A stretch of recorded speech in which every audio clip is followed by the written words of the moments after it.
I am your Maths teacher, Miss Farhana. Introduction of set. It's our new topic, set. In our day-to-day life, we often use phrase this such as a bunch of keys, a pack of cards, a flock of birds, a team of athletes, a flock of sheep, group of boys, etc. The words bunch, pack, flock, teams and group are used to denote a collection of objects. In mathematics, the word set is used for a collection of objects. A set is a collection of well-defined and distinct objects. ये बता रहे हैं जिस तरह से हमारी आम ज़िंदगी में जो है वो डिफरेंट काइंड्स की आप लोगों ने चीज़ें देखी होंगी, जो मेरी और आपकी दोनों की ज़िंदगी में बंच ऑफ कीज़, की का गुच्छा, पैक ऑफ कार्ड्स, कार्ड्स का पूरा पैकेट, बर्ड्स का जो आपने देखा होगा आसमानों पे उड़ते हुए बर्ड्स जो है वो ग्रुप में जा रहे होते हैं, टीम है जिनकी एक एथिक्स होती हैं, उनकी तमीज़ होती है, उनके एक रूल्स होते हैं, उसमें रह के उनको चढ़ना पड़ता है। शीप्स हैं आपकी फ्लॉक्स के साथ चलती हैं, उनके पूरे के पूरे झुंड होते हैं शीप्स के, जहाँ पे भी वो जा रहे हैं। Group of boys, group of girls, group of C class, group of 1 class, group of 2 class, ये डिफरेंट ग्रुप्स है, इसमें डिफरेंट लोग होते हैं। कलेक्शन ऑफ डिफरेंट ऑब्जेक्ट, इसको क्या कहा जाता है, लेकिन सेट्स किसको कहा जाता है, एक वेल डिफाइंड चीज़ जिसका एक साफ़ सुथरा साफ सी बात समझ में आए देख के, जिनका एक अपना एक ही रूल हो और एक ही कलेक्शन हो, उसको कहा जाता है सेट्स।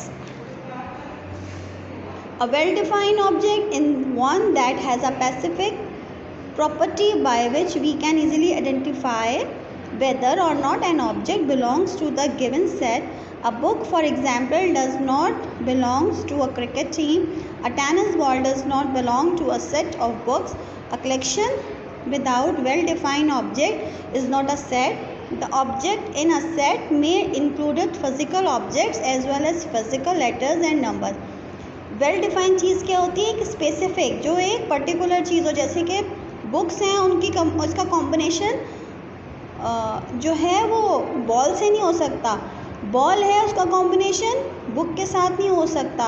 एक वेल डिफाइंड, एक समझ आने वाली चीज़ जो होती है उसको वेल डिफाइंड कहा जाता है। फिजिकली जैसे कि ऑब्जेक्ट्स होते हैं, सिंबल्स होते हैं, सिंबल्स जो हैं वो लेटर्स से नहीं मिलते, लेटर्स होते हैं वो नंबर से नहीं मिलते, नंबर्स अलग ग्रुप है, लेटर्स अलग ग्रुप है, सिंबल अलग ग्रुप है। जैसे ये प्लैनेट्स हैं, सिस्टम ऑफ प्लैनेट्स हैं, इसमें डिफरेंट जो हैं वो आपको प्लैनेट्स नज़र आ रहे हैं, इनके डिफरेंट टाइम है, लेकिन इस पूरे सिस्टम को क्या कहेंगे, प्लैनेट सिस्टम है ना, सोलर सिस्टम कहा जाता है। प्लैनेट्स हैं इसमें डिफरेंट, तो ये एक सिस्टम है पूरा, तो एक वेल डिफाइंड है।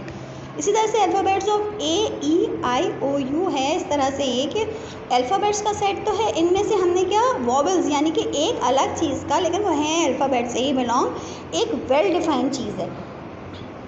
इसी तरह से हम कंसिडर करते हैं कि group of popular children in your school, वो बच्चे जो हर कॉम्पिटिशन्स में पार्टिसिपेट करते हैं वो स्कूल में पॉपुलर होते हैं, तो इसलिए उनको क्या कहा जाएगा, वेल डिफाइंड है वो।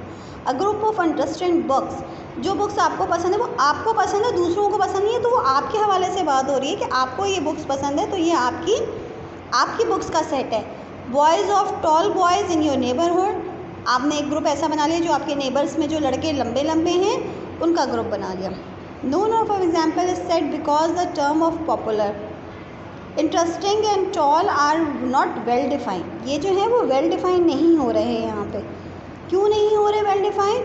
Child may be considered popular bye one person but not by another, लेकिन जो बच्चे हैं स्कूल के, अगर वो स्कूल के हैं तो उनको स्कूल वाले तो जानते हैं, लेकिन ओवरऑल द जैसे पूरे नेबर्स या पूरा मोहल्ला तो नहीं जानता ना उनको, तो वो कुछ लोगों का ही।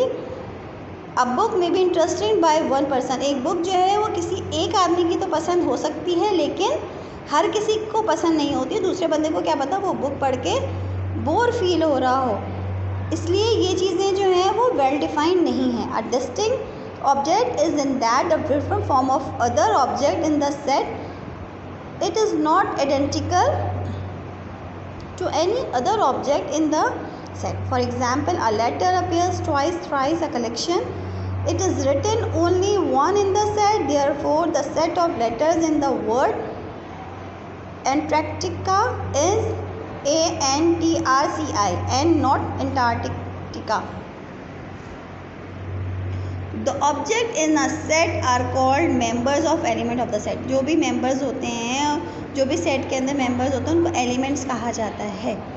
Capital letter A B C are use to donate set. Set को डोनेट करने के लिए कैपिटल लेटर्स यूज होते हैं। All the elements of the set are enclosed with curly brackets and separately by comma.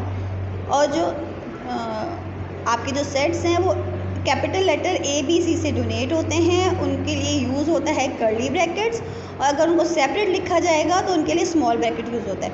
A set of flowers donated bye F. F एक हमने set बनाए हैं जिसके अंदर 3 फ्लावर्स हैं, रोज़, लोटस एंड लिली। दूसरा सेट है, इसमें हमने बॉयज़ रखे हैं, उस ग्रुप का नाम हमने बी रखा है, उसमें हसन, इरफान और शाहिद हैं।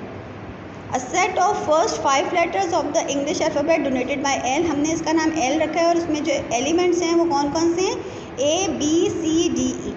The elements of a set are said to be belongs to the set. The symbol epsilon is used to denote belongs to, और it is an element of or is a member of rows belongs to F means the rows is an element of set F। इसका मतलब क्या है, epsilon जो हम use कर रहे हैं इसका मतलब है बिलोंग्स टू, और ये जो F है इससे जो है रोज़ बिलोंग करता है। Hasan belongs to F means Hasan is an element of set. Hasan जो है वो एलिमेंट है बी ब्लॉक का। ई जो है वो बिलोंग्स करता है एल ग्रुप से। ई तक के अल्फ़ाबेट्स हैं, ई हमारा एल से बिलोंग करता है, एल ग्रुप का एलिमेंट है ये। Symbol epsilon not is to indicate is not an element और does not belongs to rose. अब हम rose belongs to F but sunflower does not F. F में हमारे पास कौन कौन से लोटस, रोज़, लोटस और लिली है, लेकिन इसमें सनफ्लावर नहीं है, तो हम क्या कहेंगे, sunflower is not belong to group F. Hasan belongs to group B but Humar does not belongs to group F. D belongs to L but Z does not belongs to L. Z L में नहीं है। Thank you very much. अल्लाह हाफिज़।